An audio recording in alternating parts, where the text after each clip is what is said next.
4월 6일 분당신학교의 새벽기도입니다. 기도하겠습니다. 주님, 이 시간 또 주희가 주님 앞에 나갑니다. 주의 은혜를 사모합니다. 함께 해주시고 우리의 심령과 우리의 영혼과 우리의 삶의 모든 것들이 다시금 주님 안에서 새롭게 되며 다시 시작될 수 있게 주님 이 시간 함께 하시고 역사해 주시옵소서. 감사드립니다. 예수님의 이름으로 기도드렸습니다. 아멘. 어제 이어서 시편 12편 말씀 보겠습니다. 시편 12편 5절에서 8절까지 말씀입니다. 시편 12편 5절에서 8절까지 말씀. 여호와의 말씀에 가련한 자들의 눌림과 궁핍한 자들의 탄식으로 말미암아 내가 이제 일어나 그를 그가 원하는 안전한 지대에 두리라 하시도다. 여호와의 말씀은 순결하며 흙 도가니에 7번 단련한 은 같도다. 여호와여, 그들을 지키사 이 세대로부터 영원까지 보존하시리이다. 비열함이 인생 중에 높임을 받는 때에 악인들이 곳곳에서 날뛰는도다. 아멘.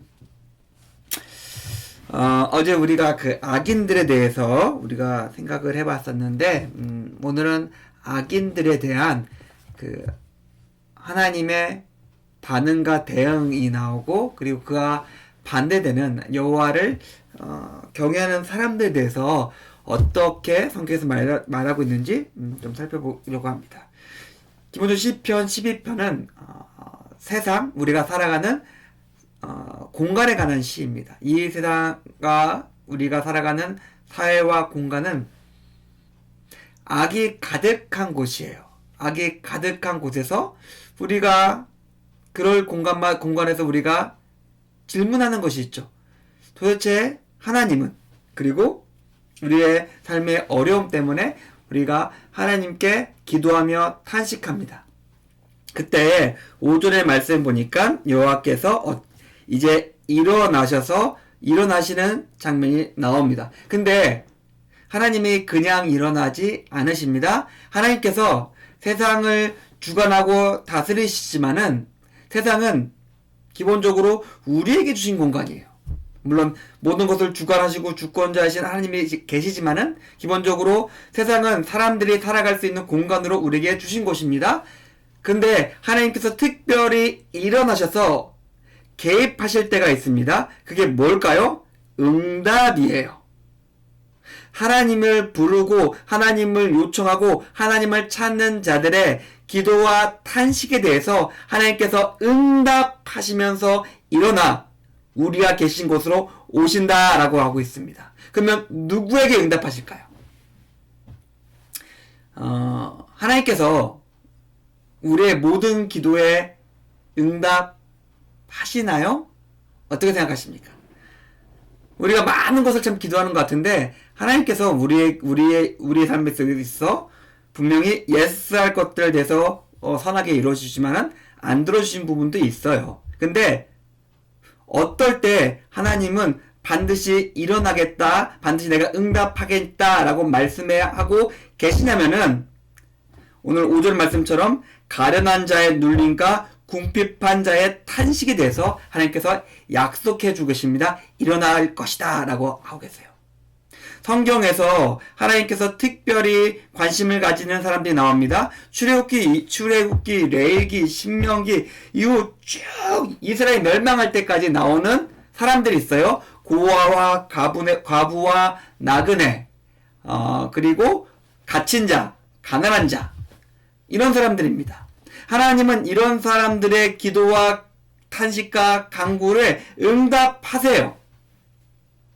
그리고 우리에게 먼저 그들을 돌보라라고 말씀해 주시고 명령해 주고 계십니다. 근데 이스라엘은 그것에 실패했죠. 그래서 이스라엘이 어떻게 했을까요? 하나님께서 명령하신 명령, 가난한 자와 엉들린 자, 고아 가부를 돌보는데 실패한 공동체를 하나님께서 멸망시켜버리십니다. 너희는 나의 공동체가 아니다 라고 말씀해주고 계십니다. 우리 스스로가 믿는다라고 생각하는 것은 별로 중요하지 않습니다. 우리가 하나님의 말씀에 근거해서 하나님의 명령대로 우리가 살아가고 있느냐가 하나님의 공동체를 가르는 기준입니다. 그리고 그 기준은 우리 스스로 생각하는 신앙에 있는 것이 아니라 우리가 우리의 신앙을 가지고 하나님의 명령과 하나님의 말씀에 얼만큼 순종하고 있느냐의 여부이고, 그 순종은 고아와 가부와 나그네들이 우리를 통해서 얼만큼 그들의 삶의 아픔과 고통을 경감받고 있고 온전케 되고 회복되고 있느냐의 여부입니다. 오늘 8절을 보니까 세상은 비열해요. 악인들이 곳곳에서 날뛰고 있습니다. 그런 세상이 고아와 가부를 돌볼까요? 아니요.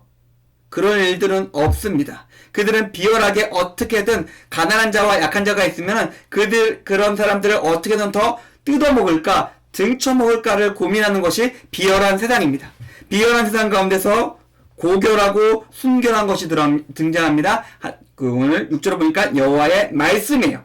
여호와의 말씀에 따라 이 비열한 세상 속에서 하나님께서 하나님 명령하신 명령을 따라 산다면은 하나님께서는 우리를 보호하시며 우리를 하나님의 백성으로 지키실 것을 약속하고 계십니다. 사랑하는 성도님들, 우리의 믿음은 분명히 온전해야 됩니다. 그리고 그 온전함은 내 안에서만 온전한 것이 아니라 그 온전함을 통해서 나의 모든 것, 나의 삶, 나의 밖으로 모든 행함과 행동까지 온전하게 만드는 것이어야 합니다. 우리의 믿음이 그랬으면 좋겠습니다. 우리를 통해서 나 혼자서 하나님과 관계 속에서 기뻐하고 즐거워하면서 구원받았다라고 생각하는 것이 아니라 그것이 내 밖으로 나가서 다른 사람까지도 온전하게 만들 수 있는 신앙이 되었으면 좋겠습니다. 그리고 그런 삶을 살아가시면서 온전한 믿음으로 승리하시는 성도님들의 오늘 하루의 삶이 되기를 주님의 이름으로 축원드립니다. 기도드리겠습니다. 하나님 감사합니다. 오늘 저희가 비열한 세상 가운데서 악인들이 판치는 세상 가운데서 어떻게 살아야 할지에 대해서 생각해 보았습니다. 하나님의 말씀을 가지고 온전함과 순결함을 가지고 우리의 믿음을 확증하면서 하나님께서 사랑하시는 사람들, 가난한 자, 억눌린 자, 고아 가부들을 돌볼 수 있는 삶으로서 우리가 살아갈 수 있게 주님 함께 하시고 역사해 주시옵소서. 감사드립니다. 예수님의 이름으로 기도드렸습니다. 아멘. 감사합니다.